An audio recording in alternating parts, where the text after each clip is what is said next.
दोघांनंतर मुलं मुली हां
फाउंडेशनच्या वतीने विद्यार्थी व पालक प्रवासासाठी अपघात मुक्त रस्ता कार्यशाळा आयोजित केली होती.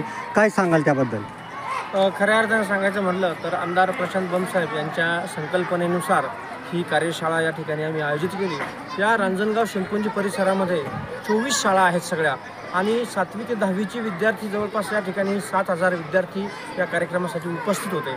काय होतं, मुलांना आणि आईवडिलांना या बऱ्याच कायद्याच्या काही कलमांची माहिती नसते आणि मग 18 वर्षाखालील मुलं टू व्हीलर घेऊन जातात, त्यांच्या आईसुद्धा त्यांना चाव्या देतात आणि अपघात होतात, पालकावरती गुन्हे दाखल होतात. आणि या सगळ्या अवेअरनेसच्या बाबतीमध्ये या सगळ्या परिसरामध्ये वाढता अपघात पाहता ही कार्यशाळा 1 जानेवारी ते 30 जानेवारी हा एक महिना या ठिकाणी शासनाच्या वतीनं परिवहन मंडळाच्या वतीनं राबवला जातो. त्यातला एक उपक्रम व्हावा आणि राज्यातला हा पहिला उपक्रम आहे की आम्ही इथं 7,000 विद्यार्थ्यांना एकत्र केलं आणि स्वतः जिल्हाधिकारी महोदय यांनी या विद्यार्थ्यांसोबत हितगुज केले. स्वतः CP साहेब म्हणजे पोलीस आयुक्त महोदय, महिला बालकल्याणच्या अध्यक्षा असे सर्व IAS IPS मंडळी या ठिकाणी बोलवले. विद्यार्थ्यांना पहिल्यांदा IAS आणि IPS मंडळींशी स्वतः प्रश्न विचारता आले आणि त्यातनं बरेच प्रश्नसुद्धा गावचे या ठिकाणी मार्गी लागले. अशा प्रकारे हा एक अनोखा उपक्रम आमदार प्रशांत बंबसाहेब यांच्या संकल्पनेतून आम्ही रांजणगाव शिंपुंजी ग्रामपंचायत आणि आमचं अथर्व फाउंडेशन यांच्या संयुक्त विद्यमानानं, त्याचप्रमाणे या ठिकाणी आमचे मित्र किशोर जी आहेत देशमुख त्यांचं साईनाथ क्रीडा व्यायाम शाळा आणि शिक्षण प्रसारक मंडळ असं कंबाईन हा उपक्रम या ठिकाणी केला आणि तो खूप प्रचंड यशस्वी झाला. धन्यवाद. राज्यभरातला हा पहिलाच उपक्रम आहे. असेच उपक्रम काही आणखी आपल्या खेडेपाडी राबवले जातील का? अशाच प्रकारचे उपक्रम आम्ही अथर्व फाउंडेशन आणि साईनाथ क्रीडा व्यायाम व शिक्षण प्रसारक मंडळाच्या वतीनं राज्यभरामध्ये वेगवेगळ्या तालुक्यामध्ये तेथील सगळं जिल्हा प्रशासन सोबत घेऊन करणार आहोत, जेणेकरून विद्यार्थ्यांमध्ये या वयात जर अवेअरनेस आला तर पुढे तो चुकणार नाही. पालकांना आणि रिक्षा चालकांना किंवा स्कूल बस चालकांना सुद्धा अवेअरनेस यायला गरजेचं आहे. आपल्याकडे प्रचंड असे अपघात होत आहे. जवळपास हेल्मेटमुळे एका वर्षात 30,000 लोक मरण पावले. ही मोठी गांभीर्याची बाब आहे. आज तुम्ही बघा पेपरला, आजच्या पेपरच्या न्यूज आहेत, जवळपास 40 लोक आज आपल्या महाराष्ट्र राज्यामध्ये फक्त अपघातामुळे एक्सपायर झालेत. मग या गोष्टीचं अवेअरनेस येणं कोरोनापेक्षा भयानक परिस्थिती आहे, फक्त ही दिसत नाही. म्हणून हा कार्यक्रम जो आहे हा राज्य सरकारनं घ्यावा आणि प्रत्येक जिल्ह्यात विद्यार्थी, पालक आणि चालकांमध्ये हा अवेअरनेस निर्माण व्हावा, असंच आमचं या संस्थेचं, आमच्या फाउंडेशनचं हा उद्दिष्ट आहे. म्हणून आम्ही हा कार्यक्रम सगळ्या जिल्ह्यामध्ये, सगळ्या तालुक्यामध्ये घेण्याचा प्रयत्न या ठिकाणी करणार आहोत. नागरिकांना काय आव्हान करसाल तुम्ही या माध्यमातून? नागरिकांना असं आव्हान असेल की जे काही प्रशासनानं ट्रॅफिक रूल आहेत, पोलीस प्रशासनाचे रूल आहेत ते पाळावेत, अन्यथा याचे वाईट परिणाम आपल्या कुटुंबाला भोगावे लागेल. आम्ही एक संकल्प या ठिकाणी केला की आम्हाला वाटतं की माझा एक मित्र आहे, तो मला त्याच्यामध्ये जीव आहे तर त्याच्या वाढदिवसाच्या दिवशी त्याला आपण हेल्मेट गिफ्ट करावं आणि तो हेल्मेट घालून त्याने प्रवास करावा, अशा प्रकारचा आम्ही संकल्प आज या ठिकाणी केला. आमच्या या ठिकाणी 500 मुलांचा 500 युवकांचा ग्रुप आहे. या ग्रुपमध्ये सर्वांनी इथून पुढे एकमेकाच्या वाढदिवसाला हेल्मेट गिफ्ट करणार आहोत आणि एकमेकाचे प्राण वाचवण्यासाठी म्हणजे वाढदिवस म्हणजे तुमच्या आयुष्य वाढावं अशी आपण त्या ईश्वराची प्रार्थना करतो आणि मग हेल्मेट दिल्यानं नक्कीच ते आयुष्य वाचेल असं आम्हाला वाटतं, म्हणून आम्ही हा उपक्रम हाती घेतलेला आहे. हा उपक्रम मला दरवर्षी वेगवेगळी संकल्पना तुम्ही वेगवेगळे मागच्या वर्षी हवारे सरांचं यावर्षी हे संकल्पना कशी सुचतात तुम्हाला असं नाही? काय ना समाजामध्ये जे काही प्रॉब्लेम्स असतात, ज्या गोष्टी असतात, आम्ही रोज सकाळी घरी जनता दरबार घेतो आणि यामध्ये लोक येतात. मग वेगवेगळ्या समस्या ज्या समस्या जास्तीच्या उद्भवतात त्यावरती आपण काय करू शकतो, लोकांसाठी समाजासाठी सार्वजनिक विषयामध्ये काय करू शकतो.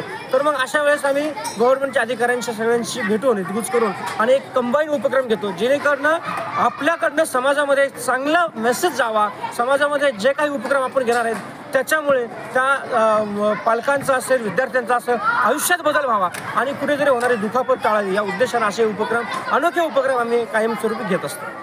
हा उपक्रम राज्यभरात राबवावा यासाठी शासन स्तरावर काही प्रयत्न केले जातील? आम्ही मुख्यमंत्री महोदयापासून तर जो ट्रॅफिकचं एक स्पेशल डिपार्टमेंट असतं त्या सगळ्या डिपार्टमेंटला राज्य लेवलला आम्ही या ठिकाणी निवेदनं देऊन आमच्या फाउंडेशनच्या वतीनं आवर्जून आम्ही सांगणार आहे की असे उपक्रम घ्यावे जेणेकरून पालक, विद्यार्थी, चालक, स्कूल बस ड्रायव्हर विशेषतः यांच्यामध्ये अवेअरनेस येईल आणि राज्य सरकारनं स्वतःच्या खात्याकडनं, परिवहन खात्याकडनं हे उपक्रम घ्यावेत, ट्रॅफिकच्या खात्याकडनं हे उपक्रम घ्यावेत आणि राज्यभरामध्ये यासाठीचा खर्च आज जवळपास इथं आम्हाला संस्थेच्या माध्यमातून खर्च करावा लागला, परंतु असा खर्च हा प्रत्येक शासनानं प्रत्येक जिल्ह्यात, तालुक्यात करून हा अवेअरनेस निर्माण करावा यासाठी आम्ही फाउंडेशनच्या माध्यमातून आमदार प्रशांत बम साहेबांच्या माध्यमातून शासनाकडे पाठपुरावा करणार आहोत. अल्पवयीन मुलांना जे पालक वाहने चालवायला देतात त्यांना काय आवाहन करणार? मुळात आता नवीन कायदा जो आलेला आहे या कायद्यामध्ये त्याचं प्रोव्हिजन आहे की जो पालक अल्पवयीन मुलांना वाहनाची चावी देईल किंवा चालवायला देईल,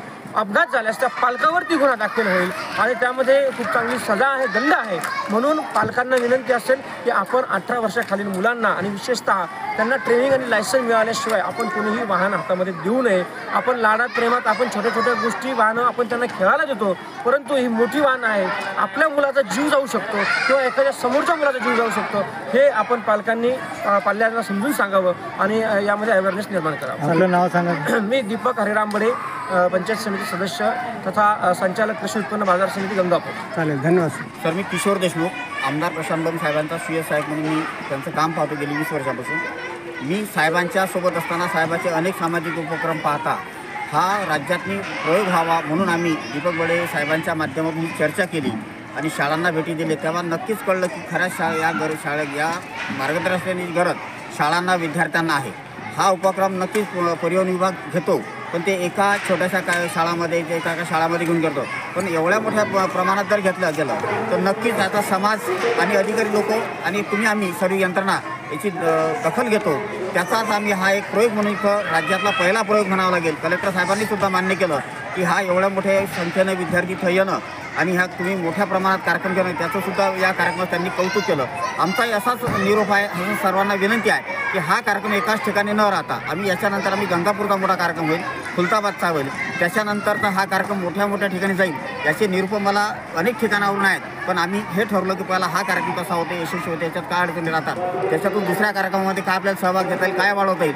दीपक भाऊ आणि आम्ही या माध्यमातून आणि तुमच्या सर्वांच्या सहकार्यानं हा राज्यामध्ये कसा प्रसिद्ध करता येईल, अपघातापासून आपण कसे अनेकांचे प्राण वाचवता येईल. एक अपघातामधून एक व्यक्ती जर गेला तर त्याचे अनेक नाते संबंध तुटतात आणि त्या कुटुंबावर काय शोककळा निर्माण होते ही सर्वांना सुरसुरत गोष्ट आहे. म्हणून सर्वांना विनंती करतो की अशा कार्यक्रमात सर्वांनी सहभाग घेतला पाहिजे, सर्वांनी पुढाकार घेतला पाहिजे. प्रत्येकाची जबाबदारी आहे ही. म्हणजे आम्ही जर हा कार्यक्रम लोकांसाठी नाही तर हा असं समजू की आम्ही हा आमचा कार्यक्रम वैयक्तिकसाठी जर टाकला की याच्यातून आम्ही तरी काही धडे घेणार आहोत. म्हणून आम्ही एक नवीन उपक्रम केला की आज आलेल्या पाहुणे मंडळींना बुके न देता आम्ही त्यांचा सत्कार केला की त्यांना एक हेल्मेट देऊन केला आणि त्यांच्याकडे हेल्मेट आम्ही आमच्या कार्यकर्त्यात जे आमचे अहोरात्र मदत करतात, सामाजिक क्षेत्रात प्रवास करतात, त्यांच्याकडलं हेल्मेट त्यांना गिफ्ट देण्याचा आम्ही आज नवीन एक उपक्रम केला. असाच उपक्रम शासनानं किंवा प्रत्येकानं समाजामध्ये अधिकाऱ्यांनी आपल्या ऑफिसमध्ये साजरा करावा एवढं या प्रसंगी मी योग्य प्रयत्न